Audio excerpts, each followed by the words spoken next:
Yan po, magugulay po tayo. Hindi ko lang po alam po anong tawag dyan sa gugulayin ko ito. Pa-comment na lang po kung anong tawag.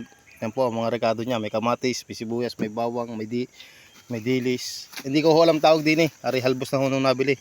Kaya na ho mag-comment. Hindi ko alam. Apong. Hindi ko alam eh. Ayan ho, bawas na kahit doon ng niyog. Yan ho. Hindi po kayo magluluto. Pulutuan. Apong tawag din eh.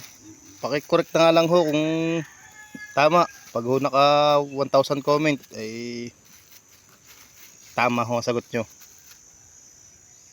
Mas dito po kami magluluto sa tabing ilog. Po, dahil po nalutang na isda dyan. Ayaw lang po mapahuli.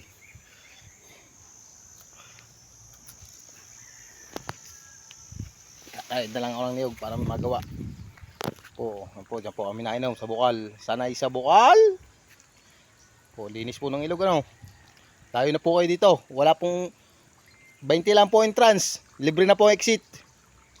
Dito lang po kayo makaka-discount ng ganun. Ng pondaan, pataas, pailaya. Po, sige, yan lang po.